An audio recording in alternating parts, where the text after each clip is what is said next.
Jean 1, 1. Au commencement était la parole était avec Dieu, et la parole était Dieu. Elle était au commencement avec Dieu. Toutes choses ont été faites par elle, et rien de ce qui a été fait n'a été fait sans elle. En elle était la vie, et la vie était la lumière des hommes. La lumière luit dans les ténèbres, et les ténèbres ne l'ont pas reçue.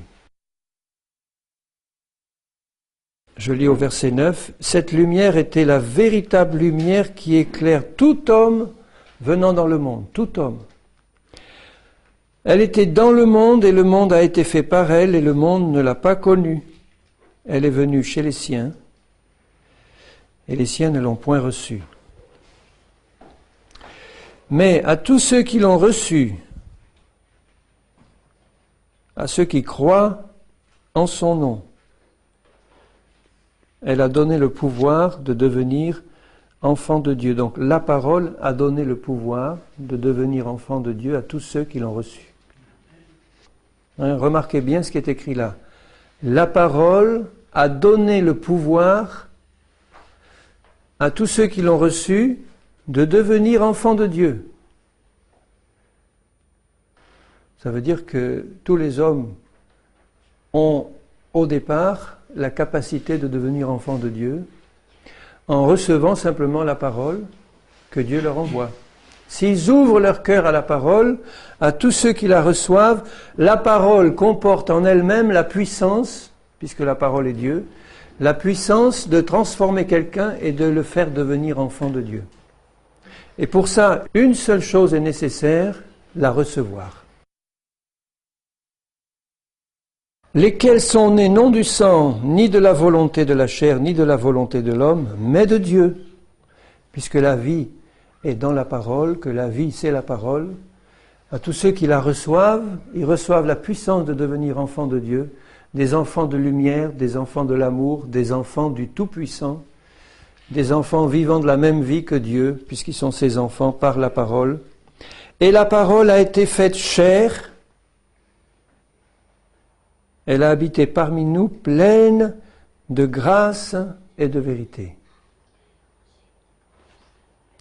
Et nous avons contemplé sa gloire, une gloire comme la gloire du Fils unique venu du Père. Alors, quel est le nom de la parole? Dites-moi tout haut.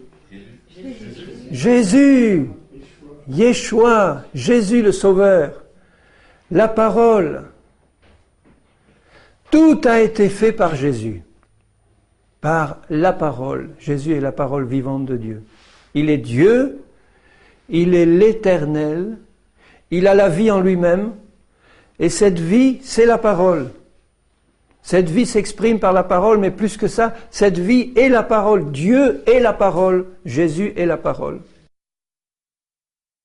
De toute éternité, il dit un peu plus loin, là d'ailleurs, au verset 18, « Personne n'a jamais vu Dieu, mais Dieu le Fils unique, dit le texte grec, Dieu le Fils unique, qui est dans le sein du Père, c'est lui qui a fait connaître Dieu par la parole. » Alors ça doit nous plonger dans le plus profond respect devant la parole, qui est cette Bible que nous avons dans nos mains, qui est exactement de la même nature, esprit et vie, que le Dieu Tout-Puissant lui-même. Évidemment, pas cette version, c'est la seconde que j'ai là, ce n'est qu'une traduction, mais la parole que Dieu nous a donnée, le texte hébreu, le texte grec, divinement inspiré par le Saint-Esprit, c'est le souffle même de Dieu, le souffle de vie qui est sorti du cœur de Dieu et qui s'est manifesté à nous d'une manière écrite, de même que Jésus s'est manifesté à nous, lui la parole vivante, d'une manière tangible, charnelle. Mais les deux sont un. Les trois sont un, mais Jésus, la parole faite chair, et cette parole écrite, la Bible, sont un. J'aimerais ce soir qu'on est vraiment dans le fond du cœur, mais alors une fois pour toutes, si on n'a pas eu cette révélation que la parole, c'est Dieu. La parole, c'est pas ces choses écrites avec de l'encre sur du papier. Ça, c'est le résultat final que Dieu a montré devant nous. Mais quand vous tenez cette Bible, c'est Dieu lui-même manifesté sous cette forme-là. Et le Saint-Esprit, quand nous la lisons et que nous la méditons, ce Saint-Esprit transfère dans notre esprit cette parole qui sort du cœur de Dieu et qu'il nous a donnée telle qu'il nous l'a donnée. Elle est esprit et vie, lumière.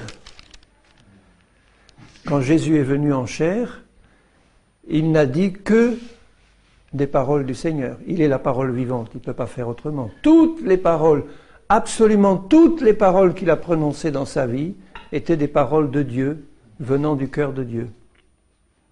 Il n'y a pas eu une seule parole futile de toute sa vie. Enfin, c'est ce que je crois, moi, personnellement. Il n'a pas eu une seule parole de travers, une parole qu'il a laissée échapper par mégarde, une parole qui voulait rien dire. Ça nous arrive à nous assez souvent. Mais nous sommes les enfants du Seigneur, et le Seigneur veut que nous aussi, nous devenions parole du Seigneur. C'est-à-dire, comme Jésus le dit à ses disciples, qu'il l'enseigne constamment, il veut que la parole soit dans nos cœurs et que nos paroles soient des paroles de Dieu qui sortent en permanence. Et pour ça, bien sûr, il faut que nous marchions par l'Esprit.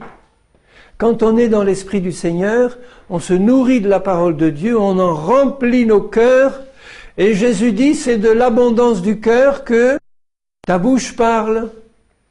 Si tu as le cœur rempli de Jésus et de la parole du Seigneur, qu'est-ce qui va sortir de ta bouche? Des paroles de Dieu constamment, constamment.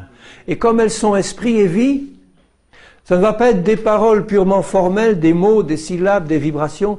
Ça va être quelque chose qui va sortir du cœur de Dieu, qu'il t'a donné par son esprit et sa parole dans ton cœur, qui remplisse ton cœur de sa vie et de sa lumière, et qui sorte de ta bouche comme quelque chose de vivant, une lumière qui va donner la vie et la lumière.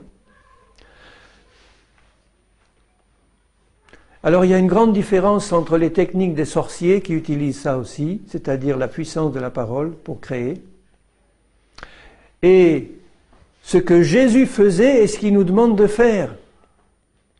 Les sorciers connaissent la puissance de la parole et quand ils lancent une malédiction, ils utilisent des mots et des paroles avec la puissance de Satan, et ces paroles-là, avec l'esprit de mort qui les anime, donnent la mort.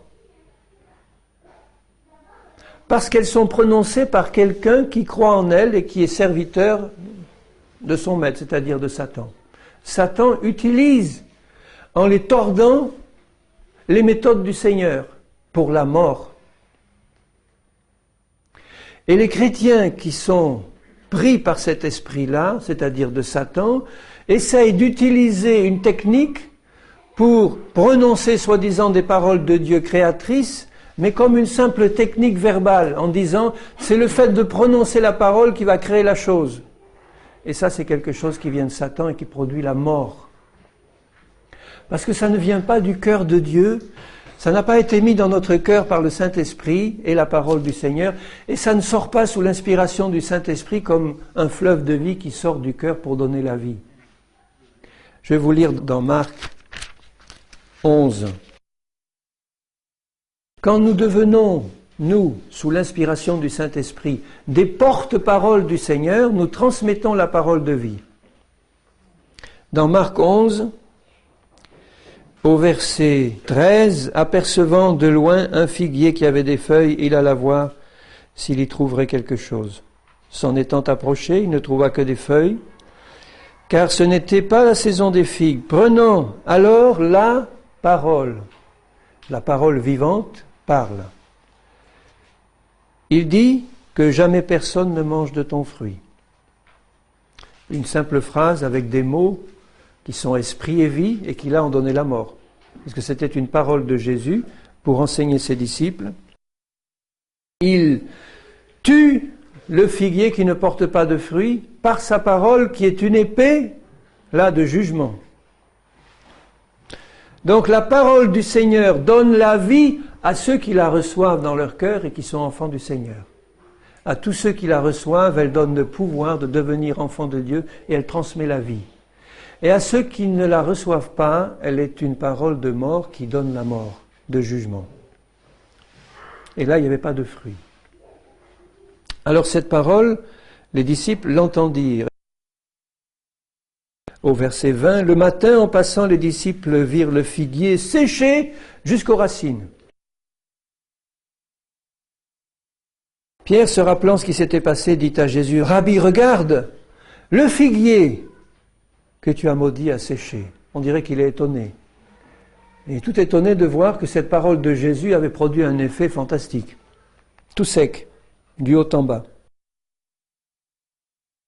Jésus prit la parole et leur dit, « Ayez foi en Dieu. » Jésus est en train de leur donner une leçon pratique. À ses disciples, il leur dit, et dans le texte grec, c'est « Ayez la foi de Dieu ». Dieu est un Dieu de foi, il a tout créé par sa parole. Dieu a créé le ciel, la terre et tout ce qu'il renferme par Jésus qui est la parole. Et par la parole de Jésus, tout a été prononcé et sorti du néant par la parole de Dieu.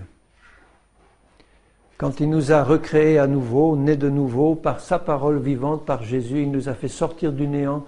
Il a créé en nous un être nouveau qui n'avait rien à voir avec ce qu'il y avait avant. Je le répète parce que c'est quelquefois long à comprendre. Il y en a qui sont durs d'entendement et il faut crier à leurs oreilles. Quand Dieu te crée de nouveau, il crée en toi un être nouveau qui n'a rien à voir avec l'ancien. Il crée du néant que tu étais et que nous étions, il crée un être nouveau. Il ne fait pas du rapiessage, il ne fait pas du rafistolage, il ne va pas reprendre des morceaux cassés des vieilles outres pour en faire des nouvelles. Il crée par sa parole du néant quelque chose, quelqu'un qui n'existait pas avant, et il plante cet esprit nouveau en nous.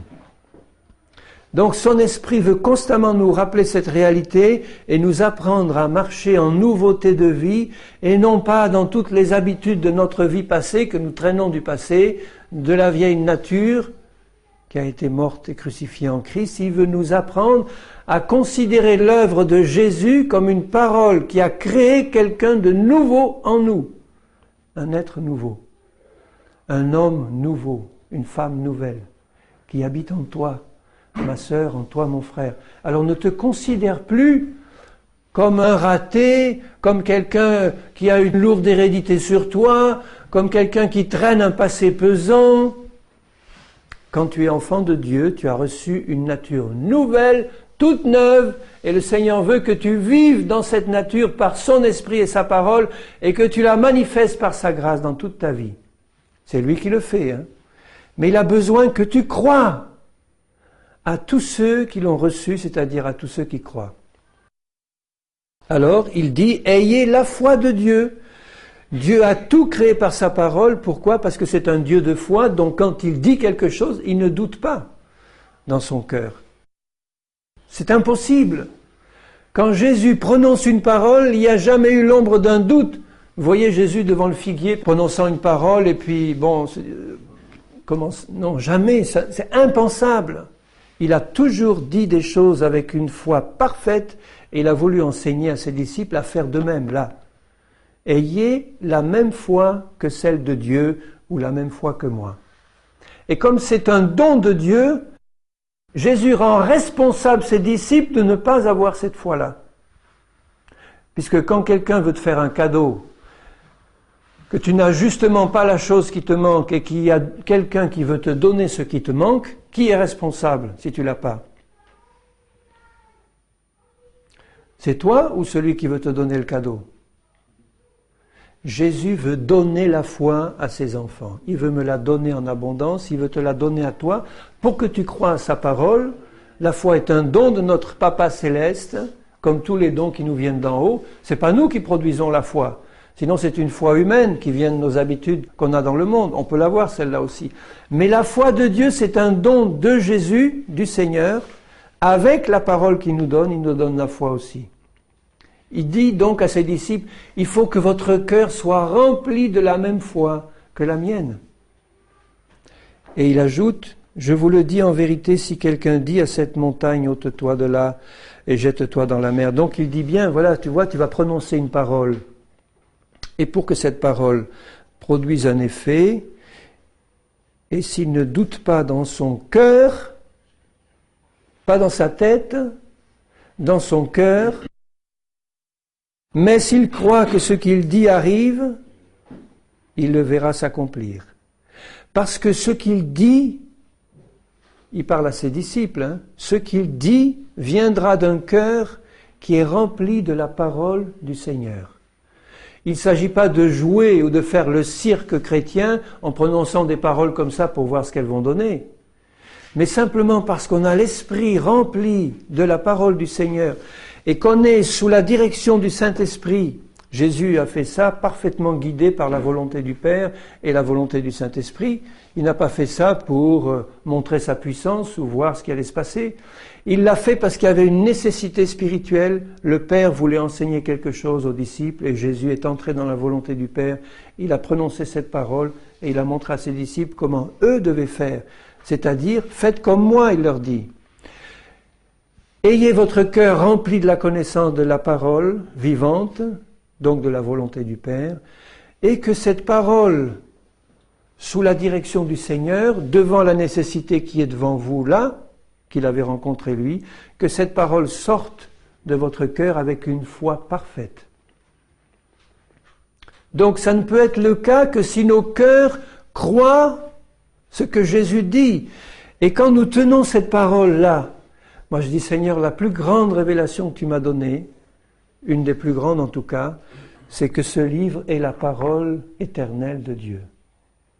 Pas cette traduction, mais cette Bible-là, si la traduction est fidèle et bonne, nous pouvons recevoir l'esprit de cette parole qu'il a inspirée, nous pouvons recevoir la compréhension de la signification, mais c'est encore mieux quand on arrive à la recevoir dans le texte, mais enfin le Saint-Esprit nous donne la pensée du Seigneur, là quand c'est bien traduit selon les textes. Mais il faut être prudent, comparons d'autres versions et puis disons Seigneur, donne-moi en tout cas par ton esprit ce que tu as voulu dire dans ta parole. Et je la reçois avec un cœur ouvert et cette parole va pénétrer au fond de mon cœur. Et là, comme elle est esprit et vie, elle va me donner la vie et la foi et elle va remplir mon cœur. Et elle est en réserve pour les jours où je vais devoir l'employer conduit par le Seigneur. Elle est créatrice. C'est formidable ce qu'il a fait le Seigneur là. Une parole créatrice de vie qui nous donne comme un cadeau, avec la foi nécessaire, pour l'utiliser sous la direction de son esprit pour collaborer à son œuvre comme Jésus a fait avec le Père. Sous la direction du Saint-Esprit, parfaitement obéissant à la volonté du Père. Comme Jésus l'a fait, je ne fais rien de moi-même, mais je fais tout ce que le Père me montre. Nous qui sommes les enfants du Seigneur, nous ne devons rien faire de nous-mêmes, mais être prêts à agir exactement comme le Seigneur nous le montre, parce que notre cœur est rempli de la connaissance de sa parole. Et nous sommes conduits par son esprit. Et quand la nécessité de parler vient, nous ne disons pas des paroles en l'air, nous disons une parole qui vient du cœur de Dieu, qu'il a placée dans nos cœurs par sa parole, et qui sort avec l'onction et l'inspiration du Saint-Esprit et qui produit la vie du Seigneur. C'est ce que je demande à mon Père Céleste. Pour moi-même, je dis Seigneur, remplis mon cœur de ta parole. Révèle-moi ta parole dans mon cœur. Illumine les yeux de mon cœur. Constamment, ouvre mon cœur à ta parole. Pourquoi ? Parce qu'elle produit la vie en moi. Elle me transforme selon l'image de Jésus. Et elle produit la vie autour de moi parce que quand je la prononce avec la foi de Dieu, immanquablement elle produit la vie. La délivrance, la guérison, le salut. Et s'il ne doute pas dans son cœur, un cœur qui doute, c'est encore un cœur où la parole n'a pas rempli complètement tous les espaces disponibles. Un cœur qui doute, c'est un cœur où il y a une place pour la parole de Dieu et une place pour la parole des hommes. Oui, Dieu a dit, mais... Une parole qui vient de Satan, puisque les pensées de Satan sont celles des hommes. Dieu a dit, mais, dans le fond, est-ce que c'est bien vrai ce qu'il a dit ? Un cœur qui doute est un cœur où la foi de Dieu ne règne pas, donc la parole qu'il va prononcer ne va pas produire d'effet. Elle sera complètement inutile. Et vous vous rendez compte, c'est toujours la parole du Seigneur. Pour que la parole de Dieu produise un effet, Jésus nous le dit là, il faut que nous la prononcions par la bouche et que notre cœur croie en totalité, sans douter. Et comment notre cœur peut croire sans douter? Jésus a dit, celui qui m'aime gardera ma parole dans son cœur. Il faut que mon cœur soit rempli d'amour pour Jésus, qui est la parole vivante. Et si mon cœur est rempli d'amour pour Jésus, qui est la parole vivante, il va être rempli d'amour pour sa parole écrite. Et mon cœur ne va pas accepter le moindre doute, parce que je sais d'où vient cette parole. Mon cœur aime Jésus. Pourquoi est-ce que j'aime quelqu'un? C'est parce que je le connais. Et plus je vais le connaître, plus je vais l'aimer. Si tu connais quelqu'un qui est digne d'être aimé, tu vas l'aimer de plus en plus. Plus tu vas le connaître, plus tu vas l'aimer. Donc, comme je sais que Jésus est le Saint d'Israël, le Dieu parfait, le Fils éternel de Dieu, le Seigneur qui m'a aimé d'un amour éternel, celui qui est venu pour moi sur la terre, qui a donné sa vie, qui a donné tout son sang, qui a tout donné pour moi, qui a donné sa parole pour que je puisse la recevoir dans mon cœur, qui est prêt à m'aider, qui a donné le Saint-Esprit pour que je la comprenne, qui m'a tout donné avec lui, avec sa mort et son sacrifice. Le Père m'a tout donné en Christ. Il est la porte du ciel. Il est le Seigneur et la vie. Il est l'auteur de la foi. Il est celui qui l'amène à la perfection. Il est tout. Il est tout pour moi. Est-ce qu'il est tout pour toi? S'il est tout pour toi, tu dois mettre tout le reste de côté. Ton désir de faire carrière, ton désir d'avoir un ministère, ton désir d'avoir quoi que ce soit, doit passer après ton désir de connaître Jésus. Donc si j'aime Jésus, ça veut dire que j'ai eu une révélation de lui, que mon cœur a été ouvert à la révélation que le Saint-Esprit veut me donner de Jésus, et que de cette révélation-là, j'ai commencé à connaître celui que j'aurai toute l'éternité pour connaître toujours mieux et davantage. J'ai commencé à le connaître et ce que j'ai commencé à connaître de lui me donne une soif ardente de connaître davantage de lui et de sa parole. Et là, mon cœur l'aime et quand je reçois sa parole, c'est-à-dire pas seulement les phrases que Jésus a prononcées dans la Bible, mais du premier verset de la Genèse, premier mot, au dernier verset de l'Apocalypse, c'est la parole vivante, c'est Jésus lui-même sous forme écrite qui est venu à moi. C'est Jésus lui-même la parole écrite. Alors je vais dévorer mon Seigneur. Je vais manger sa chair et boire son sang. Dévorer sa parole dans un esprit de prière en sachant qui me l'a donné, qui est celui qui me l'a donné, pourquoi il me l'a donné. Une parole qui est vie, une parole qui est esprit, une parole qui, quand je prie avec un cœur plein d'amour pour Jésus, va remplir mon cœur de foi. La foi vient de ce que l'on entend, et ce que l'on entend vient de la parole de Christ. La foi vient de ce qu'on entend avec les oreilles du cœur. Parce que j'aime Jésus, je vais garder sa parole. Jésus dit bien à ceux qui ne le recevaient pas, il dit, vous avez pour père le diable, et ma parole ne pénètre pas en vous, parce que vous avez pour père le diable. Nous, brebis du Seigneur, nous sommes les enfants du Seigneur et nous avons reçu du Seigneur la capacité d'avoir des oreilles qui écoutent leur Dieu. Si je vois un chrétien désobéissant en permanence, je me pose des questions sur sa nouvelle naissance. Je ne dis pas que dès la nouvelle naissance, on est obéissant en tout et pour tout, mais il y a dans le fond du cœur de celui qui est né de nouveau, qui a connu Jésus, qui a commencé à connaître Jésus, tout de suite, immédiatement, il plante le Seigneur par son esprit le désir d'obéir. Et le désir d'obéir toujours plus, jusqu'à la perfection, comme Jésus. de dire Seigneur, je veux arriver au point où je suis conduit par ton esprit, où je collabore à ton œuvre, mais je suis conduit par ton esprit dans une marche parfaitement en accord avec ton Saint-Esprit, qui va me conduire librement, et moi j'adhère librement à son action, et tous les deux, Jésus et moi, nous marchons dans ses plans parfaits, parce qu'il a besoin de moi pour les réaliser. Il va me les révéler, et moi ma part, ça va être de dire Seigneur, j'entre dans tes plans, et je collabore avec ce que tu me montres, comme toi tu l'as fait avec ton Père, qui t'a montré toutes choses, tu l'as pris librement, et tu es rentré dans les plans du Père. Et nous avons vu ce que ça a donné. Quand Jésus est venu, ça a tout changé. S'il n'était pas venu, nous serions tous dans les ténèbres et morts pour l'éternité. Il est venu, ça a tout changé, et dans le cœur de ceux qui l'ont reçu. Il a mis la vie, il a commencé à faire un travail qu'il n'achèvera pas si tu continues à garder dans ton cœur l'amour pour Jésus et pour sa parole. Il terminera ce travail.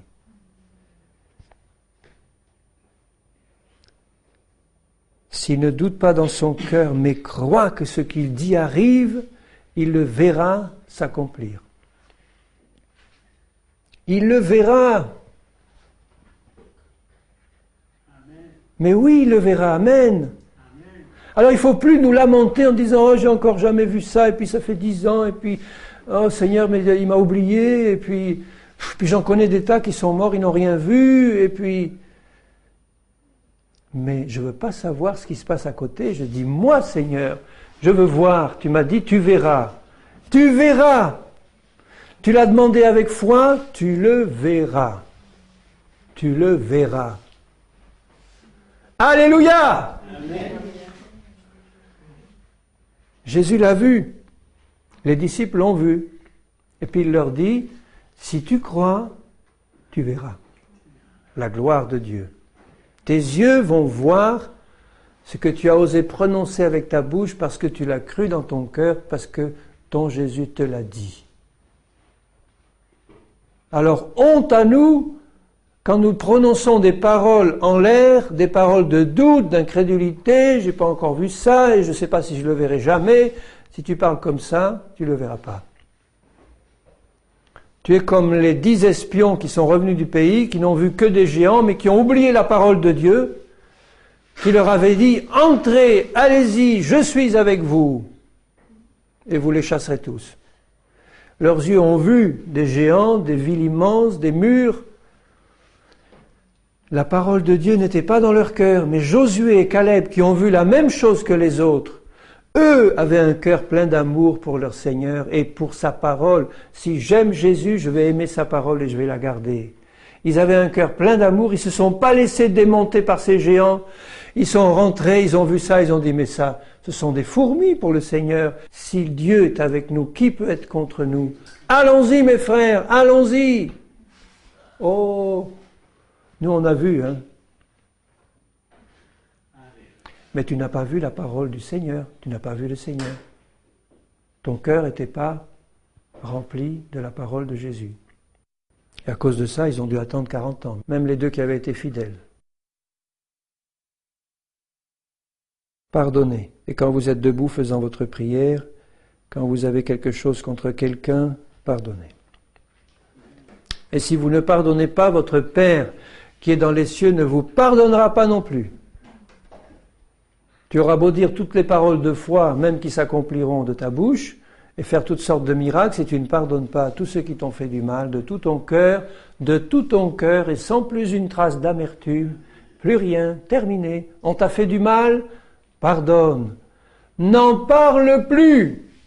Si tu remets ça sur le tapis, c'est que tu n'as pas pardonné. Je dis ça pour certains parce que je sais que certains disent « j'ai pardonné » et puis à l'occasion ça ressort tout le temps. Ah oui, mais il y a 6 mois, je n'ai pas oublié ce qu'il m'a fait. Ou 1 an. J'ai pardonné, mais enfin, quand même, eh bien tu n'as pas pardonné. Vous imaginez Dieu faisant ça pour nous, en disant à notre entrée du ciel, « Mon fils, ma fille, j'ai tout pardonné, rentre. » Et puis 2 siècles après, il nous avait dit, « Bien, tu sais ce que tu as fait là, un jour, C'était quand même gros, hein? Jamais notre Père Céleste va faire ça, jamais. Il mettra tous nos péchés au fond de la mer, il les oubliera, sauf si nous ne pardonnons pas, il nous les remettra dessus, et ça sera la mort. Vous voyez comment le Seigneur met l'accent dans son enseignement sur la nécessité d'avoir un cœur rempli du Seigneur, rempli d'amour pour Jésus, rempli d'amour pour sa parole. Et quand j'ai le cœur rempli d'amour pour Jésus, je sais qu'il m'a pardonné. Et moi, je ne vais pas pardonner à ceux qui m'ont fait du mal. Je vais encore parler des choses qu'on m'a faites avec aigreur, avec amertume. Arrêtons ça en vitesse. Jésus revient très bientôt. Jésus revient bientôt. Les amers et ceux qui ont le cœur plein d'amertume et de rancœur ne seront pas enlevés. Arrêtons. Il faut arrêter tout de suite. Et j'espère qu'en disant ça, je mets la crainte du Seigneur dans votre cœur, parce qu'il y en a trop de chrétiens que j'entends se plaindre et murmurer contre l'un ou contre l'autre, avec de l'amertume et de la rancœur. Stop! Si vous m'entendez un jour parler avec amertume de quelqu'un, dites-moi, tu te rappelles ce que tu as dit l'autre jour? Arrêtons de nous plaindre. Ça remplit notre cœur d'autre chose que la parole vivante du Seigneur. Jésus ne s'est jamais plaint de personne. Il a ouvertement critiqué les pharisiens, non pas parce qu'il lui tapait sur les nerfs et qu'il avait besoin de se défouler, pas du tout, mais parce que c'était leur intérêt spirituel. C'était la nécessité spirituelle que ces pharisiens reçoivent au moins une fois dans leur vie une parole qui était un marteau qui brise cette carapace qui était la leur, ou une épée qui tranchait entre l'âme et l'esprit pour leur faire connaître ce que le Dieu vivant avait dans son cœur pour eux. Race de vipères, repentez-vous. Quand il dit ça, c'est pour que l'amour du Seigneur pénètre dans cette carapace. C'était une parole de vie qui était destinée à les amener à la repentance.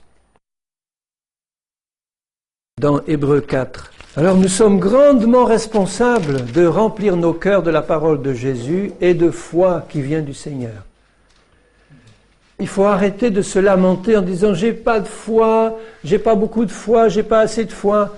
Disons au Seigneur « Seigneur, je désire avoir une grande foi, comme celle du centurion ».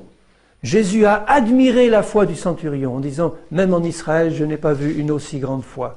Quand ses disciples étaient remplis de crainte, Jésus leur disait « Mais où est votre foi? Homme de peu de foi, pourquoi avez-vous douté? Où est votre foi ?» Il ne leur faisait pas des compliments. Hein. Jésus ne me fera jamais des compliments quand il me verra douter, quand il me verra craindre ou douter de ce qui va arriver ou de sa puissance ou quoi que ce soit ou de sa parole.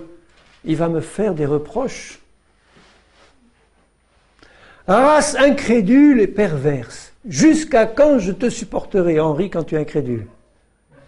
Seigneur, tu connais mon cœur, Seigneur, je veux être rempli de ta foi. J'ouvre mon cœur, vas-y Seigneur, fais ton œuvre. Craignons donc, Hébreux 4, craignons, tandis que la promesse d'entrer dans son repos, le repos de la foi. Sans stress, sans excitation, sans agitation, frénétique. Qu'est-ce qui va se passer?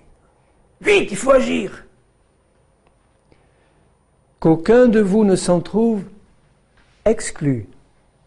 Exclu, ça veut dire quoi? Vous passez un examen, vous n'atteignez pas la barre, vous êtes exclu. Craignons donc d'être exclus. De quoi? Du repos du Seigneur. Est-ce que tu as le cœur en paix ce soir, le cœur dans le repos de Dieu? C'est que tu es dans la foi, dans la tranquille assurance que ta vie est entre les mains du Seigneur qui s'occupe de toi, que tout ce qui n'est pas encore accompli dans ta vie, il a prévu de l'accomplir, qu'il est en train de le faire jour après jour et que plus tu auras soif de lui et de sa parole, plus le travail va aller vite dans ta vie. Si tu as cette paix et cette tranquillité, tu ne vas pas rouspéter quand quelque chose ne va pas aller. Tu vas regarder à Jésus en disant « Seigneur, qu'est-ce que tu veux m'apprendre là encore? Qu'est-ce que tu veux me montrer? Montre-moi, Seigneur. Car cette bonne nouvelle de la parole du Seigneur, de Jésus, nous a été annoncée aussi bien qu'à eux, c'est-à-dire les Hébreux dans le désert, qui représentent le peuple du Seigneur, c'est-à-dire nous les chrétiens. Ils avaient reçu une bonne parole. Quelle merveilleuse parole! Je vais vous faire sortir du désert, je vais vous donner un pays où coule le lait et le miel, un pays de victoire, un pays où vous allez vous établir, un pays où je construirai mon temple, un pays où je descendrai habiter au milieu de vous. Mais c'est pas formidable ça? Les mêmes paroles qu'il a dites aux Hébreux, il les a dites à son Église. Je bâtirai mon Église, je vais construire un temple et vous, chacun, vous serez les temples de l'Esprit et je vais bâtir un temple merveilleux pour y habiter pour l'éternité, pour vous donner tout l'héritage céleste et puis vous transporter après avec moi dans l'éternité. J'ai promis ça. Donc les Hébreux avaient reçu la même parole que nous. Voyez-vous ce qu'ils en ont fait de cette parole, à part quelques-uns? Cette bonne nouvelle nous a été annoncée aussi bien qu'à eux, mais la parole qui leur fut annoncée ne leur servit à rien. C'était la parole de Jésus, c'était la parole vivante, c'était la parole créatrice, c'était la parole en qui était la vie, c'était la parole en qui était la lumière. Elle ne leur a servi à rien. C'est horrible, c'est terrible. De penser qu'il n'y a qu'une chose qui peut bloquer la parole du Seigneur, c'est dans le cœur d'un homme, l'incrédulité. Et l'incrédulité, c'est la haine de Jésus. C'est le meilleur mot que je pourrais trouver pour définir ce que c'est que l'incrédulité. Parce que celui qui aime Jésus croit à sa parole. C'est lui qui le dit, c'est pas moi. Hein? Donc l'incrédulité, c'est la haine de Jésus. C'est le rejet de Jésus. Et de tout ce qu'il représente. Parce que cette parole ne trouva pas de la foi chez ceux qui l'entendirent. Tous l'ont entendu. Et la différence entre ceux qui l'ont reçu et ceux qui l'ont pas reçu, c'est que tous l'ont entendu, mais chez ceux qui l'ont reçu, la parole a trouvé la foi. La foi vient de ce que l'on entend vient de la parole de Dieu, donc ils ont tous entendu, mais ils n'ont pas tous entendu avec le cœur. Ils ont tous entendu avec l'oreille et avec la tête, mais s'ils avaient entendu avec leur cœur, ils auraient dit ce Dieu d'Israël, qui a tant fait pour nous sortir d'Égypte. Nous avons vu tant de miracles extraordinaires. Tant de fois il nous a secourus, il a changé les eaux amères en eau pure, il nous a donné à boire, à manger la manne. Ce Dieu d'Israël qui a été si merveilleux, on a vu ces miracles jour après jour. Depuis notre sortie d'Égypte, on n'a vu que ça. Mais ce Dieu-là, ce merveilleux Dieu, il va encore nous tirer d'affaire. Et il vient de nous dire une parole. Nous la recevons comme une précieuse parole venant d'un Dieu que nous aimons de tout notre cœur.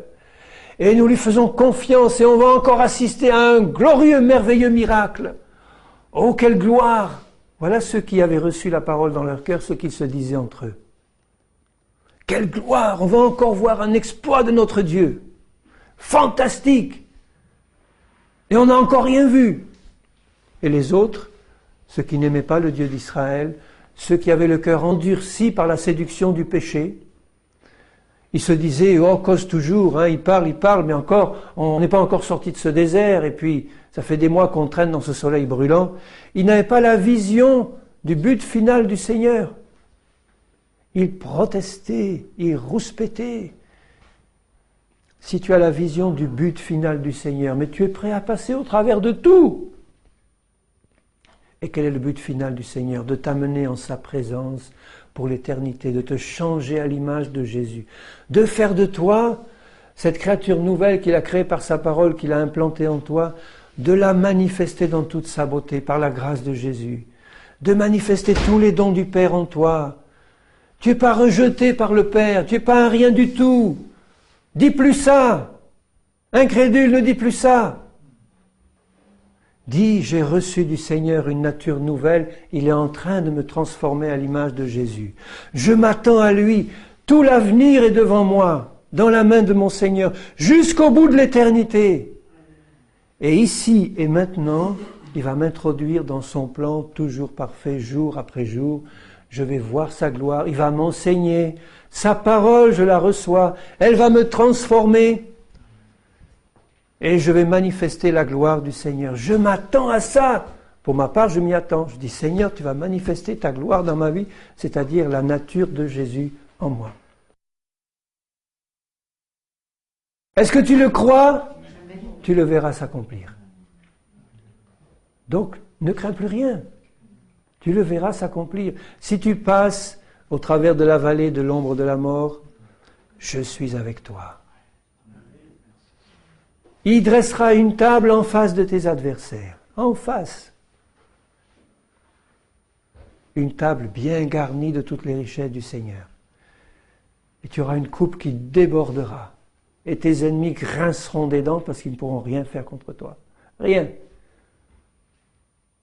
Ils pourront te couper la tête peut-être, mais Jésus la fera ressusciter, et encore une plus belle. T'inquiète pas pour ça. Rien ne peut t'arriver en dehors de la volonté de ton Père, rien du tout. Pour nous qui avons cru, verset 3, pour nous qui avons cru, nous entrons dans le repos, selon qu'il dit, je jurai dans ma colère. Si tu veux, si nous voulons déclencher la colère de Dieu, faisons preuve d'incrédulité. Ça veut dire que nous n'aimons pas le Seigneur et sa parole. L'incrédulité, c'est le manque d'amour pour Jésus. Quand je constate de l'incrédulité dans ma vie, je dis, Seigneur, je me prosterne devant toi par terre et je te demande pardon, Seigneur. Pardon, Seigneur. Je t'ai pas aimé comme tu devrais, parce que tu m'as donné une parole. J'aurais dû me rappeler que cette parole venait d'un Dieu de parole qui ne ment pas. Sa parole ne passera pas, le ciel et la terre passeront, mais jamais sa parole ne passera. Il me l'a donnée pour que je la reçoive dans un cœur d'enfant, dans un cœur tranquille et confiant. Seigneur, tu vas agir. Je te fais confiance, Seigneur. Je vois rien peut-être maintenant, mais je te fais confiance. Tu as un plan pour moi. Je te rends grâce et je te rends gloire, Seigneur. Et même au dernier instant, si c'est le dernier instant, Seigneur, eh bien, je te rends gloire. Tu es merveilleux. Tu as tout prévu pour moi. C'est pas le repos, ça. C'est le repos de la foi. Et Dieu s'est reposé de toutes ses œuvres le 7e jour. Il a tout créé par sa parole. Le 7e jour, il se repose. Et nous sommes, où nous devons être, en permanence dans un 7e jour de sabbat. Lundi, c'est le sabbat. Mardi, le sabbat. Mercredi, jeudi, vendredi, samedi, dimanche, c'est le sabbat de Dieu. Le repos de la foi de celui qui croit en un Jésus qu'il aime, qui l'aime et qu'il aime. Ils entreront dans mon repos, puisqu'il est encore réservé à quelques-uns d'y entrer. Jésus sait que dans la fin des temps, la foi du plus grand nombre diminuera, l'amour du plus grand nombre diminuera. Il parle pour la fin des temps, il est réservé à quelques-uns d'y entrer, et que ceux à qui la promesse a été faite n'y sont pas entrés à cause de leur désobéissance, c'est-à-dire de l'incrédulité, c'est pareil. Désobéissance égale incrédulité. Dieu fixe de nouveau un jour, aujourd'hui, c'est-à-dire ce soir même, au moment où je te parle et où ton cœur entend la parole du Seigneur. C'est le jour où Jésus t'invite à rentrer et à rester dans le repos de sa foi que la parole du Seigneur te donne. Aujourd'hui, comme il est dit plus haut, si vous entendez sa voix, n'endurcissez pas vos cœurs. Il y a donc un repos de sabbat pour le peuple du Seigneur. Jésus voudrait que ce soir, nous tous qui sommes là, qui entendons sa parole, nous puissions entrer dans un repos, mais pas un repos de paresseux qui ne fait plus rien, un repos de Dieu, c'est-à-dire Jésus était en permanence dans le repos de Dieu, et vous voyez l'activité qu'il a eue pendant son ministère. Ça n'a pas été un paresseux qui s'est mis dans un coin en disant « j'attends que les choses passent » du tout. Il était constamment dans la plus grande activité qui correspondait au ministère que son Père lui avait demandé de faire, mais dans le repos du Seigneur, il a pu accomplir l'œuvre que le Père lui donnait d'accomplir. Ce repos, nous ne pouvons l'avoir que si nous avons compris que cette parole qui est esprit et vie, quand nous la recevons dans le cœur, elle a le pouvoir de nous changer et de nous rendre héritiers de tout l'héritage du Seigneur. À ceux qui l'ont reçu, elle a donné le pouvoir. Alors dis plus que tu es incapable, dis que si tu as reçu la parole de Dieu dans ton cœur, cette parole t'a donné le pouvoir de devenir ce que tu n'étais pas avant, c'est-à-dire un enfant de Dieu. Et de devenir tout ce que Jésus a prévu que tu sois, à une condition, que tu reçoives cette parole dans ton cœur. Ne sois donc plus incrédule, mais crois en recevant la parole du Seigneur. Cette parole te donne le pouvoir de devenir ce que tu n'es pas encore. Et ça se fera par la puissance de Dieu. Tout ce que Jésus te demandera, c'est de rester dans ce repos de la foi, de garder sa parole dans ton cœur par la foi et d'entrer dans ses œuvres selon la direction de l'Esprit, mais dans le repos de la foi, parce que tu entres dans le plan du Seigneur. Tu sais qu'il est en train de faire dans ta vie ce qu'il a promis qu'il va faire. Dans le repos. Alléluia. Dans le repos. Je vais encore lire quelques passages dans Jean. Jean est rempli de références sur la puissance de la parole vivante du Seigneur. C'est partout dans la Bible, mais je dirais plus particulièrement dans Jean. Je les lis. Dans Jean 6, verset 63, c'est l'esprit qui vivifie, la chair ne sert de rien. Les paroles que je vous ai dites sont, il ne dit pas elles apportent la vie, il dit elles sont esprit et vie.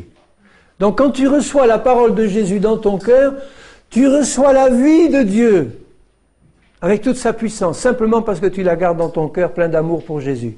Tu reçois la vie. Mais il y en a parmi vous quelques-uns qui ne croient pas. Jésus savait dès le commencement qui étaient ceux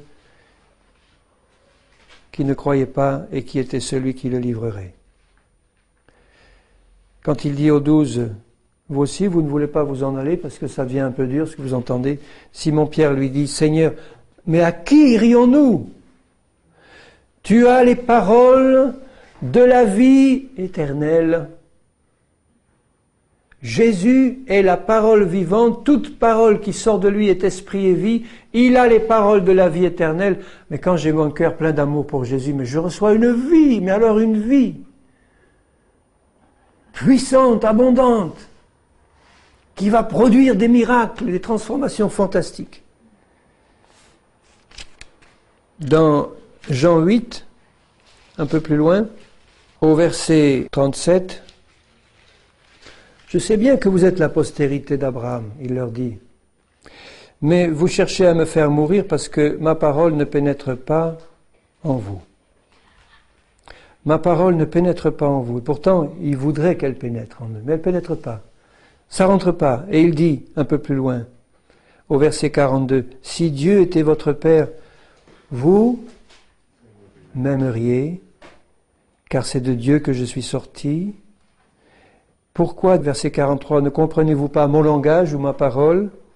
Parce que vous ne pouvez pas écouter ma parole, vous avez pour père le diable, et vous voulez accomplir les désirs de votre père. Verset 45, et moi, parce que je dis la vérité des paroles de vie, vous ne me croyez pas. Donc, voyez l'importance du cœur de ceux qui l'écoutaient. Il part du principe qu'une brebis du Seigneur a un cœur prêt à s'ouvrir à la parole de Jésus. Ça, c'est clair et net pour lui. Clair et net. Au chapitre 10, un peu plus loin, et au verset 3, les brebis entendent sa voix. Il appelle par leur nom les brebis qui lui appartiennent, il les conduit dehors, etc. Les brebis entendent sa voix. Et les brebis le suivent parce qu'elles connaissent sa voix. Elles ne suivront pas un étranger qui leur dit des paroles qui ne sont pas des paroles de Jésus. Elles fuiront loin de lui parce qu'elles ne connaissent pas la voix des étrangers. Moi, ça me fait du bien d'entendre ça. Je dis, Seigneur, je sais et tu sais que je suis ta brebis. Tu m'as promis que j'entendrais ta voix. J'ai l'amour pour toi dans mon cœur, je sais que je vais entendre ta voix. Je sais, Seigneur. Ça, je te bénis pour ces paroles. Un peu plus loin, chapitre 14, verset 1. Que votre cœur ne se trouble pas, croyez en Dieu et croyez en moi. La paix du sabbat. Au verset 10, les paroles que je vous dis, je ne les dis pas de moi-même, et le Père qui demeure en moi, c'est lui qui fait les œuvres. Croyez-moi, je suis dans le Père, et le Père est en moi. Croyez à cause de ses œuvres. En vérité, je vous le dis, celui qui croit en moi fera les œuvres que je fais. Bon, il annonce donc que nous sommes destinés à faire ce que Jésus a fait, à être comme lui.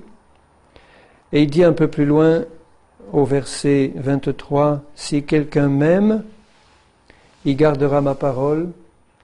Mon Père l'aimera, nous viendrons à lui, nous ferons notre demeure chez lui.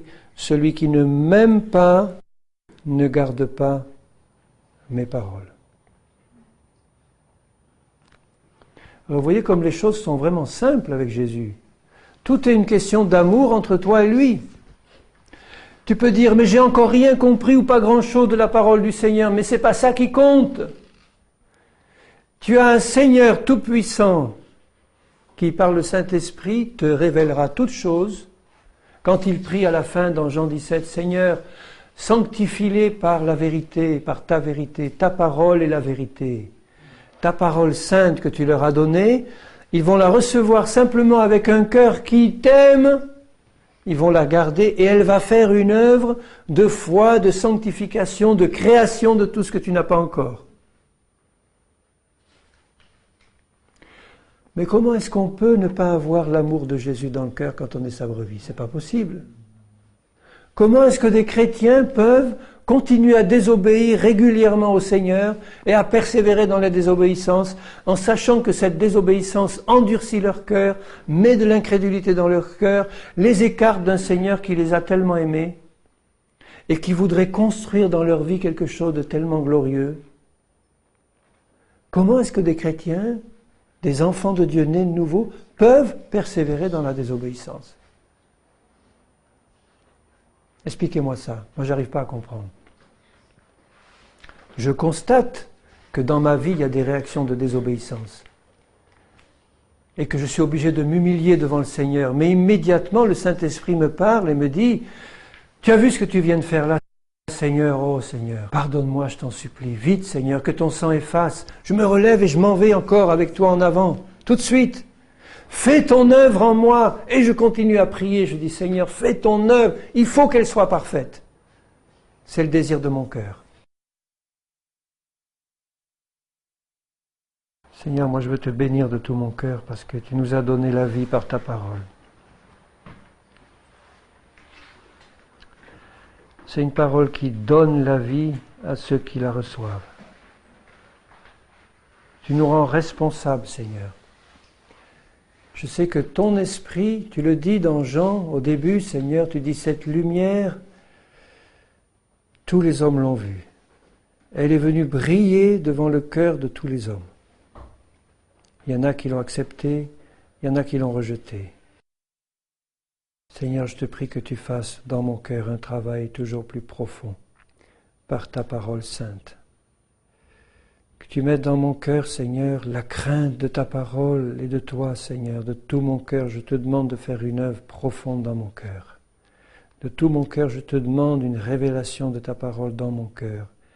De tout mon cœur, je te demande, Seigneur, que tu remplisses toujours plus mon cœur d'amour. Parce que je te le demande, Seigneur, tu dis que tu déverses par le Saint-Esprit ton amour dans nos cœurs. Tu l'as déversé, déverse-le encore, Seigneur.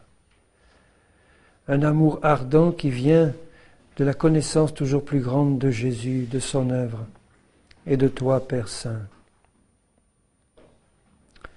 Seigneur, je voudrais passer un moment devant toi dans la prière pour que tu agisses dans nos cœurs par ton esprit. Que tu nous donnes, Seigneur, vraiment dans le fond de notre cœur, le désir constant d'avoir de toi une révélation toujours plus grande et de ta parole sainte parce qu'elle est esprit et vie, elle donne la vie à ceux qui la reçoivent. Seigneur, mon cœur est ouvert ce soir pour recevoir ta parole, pour recevoir Jésus. Et Seigneur Jésus, je te demande d'agir dans les cœurs de tes enfants, pour nous transformer. Tu l'as promis, Seigneur, tu nous as donné le pouvoir de devenir enfants de Dieu quand nous recevons ta parole. Seigneur, je la reçois de tout mon cœur. Je la reçois et je veux la recevoir davantage. Donne-moi maintenant le pouvoir de devenir ce que je ne suis pas encore. Fais une œuvre parfaite dans mon cœur, Père Saint éternel. Fais une œuvre dans le cœur de tes enfants qui sont là. Change-nous à l'image de Jésus. Pardonne mes manquements, Seigneur, pardonne. Pardonne tout ce qui t'attriste, pardonne constamment, Seigneur. Je te prie que tu fasses une œuvre parfaite. Parfaite pour ta gloire, Jésus. Je veux manifester les œuvres de Jésus. Je veux parler comme Jésus. Je veux aimer comme Jésus. Je veux prononcer les paroles de Jésus, faire les œuvres et les actions de Jésus. Père Saint, je veux le faire conduit par ton esprit, dans l'esprit de Jésus-Christ, pour la gloire de ton nom. Et je crois que tu vas le faire parce que tu l'as promis. Mes yeux le verront et je te bénis de tout mon cœur, Seigneur. Je te bénis pour cette grâce. Tu nous donnes d'avoir accès à cette grâce par la foi. Sois remercié, Seigneur. Fais une œuvre puissante, Seigneur. Pardonne l'incrédulité de nos cœurs, Seigneur. Ôte-la en remplissant nos cœurs par la révélation de ta parole. Père éternel, au nom de Jésus, Seigneur. Amen, amen.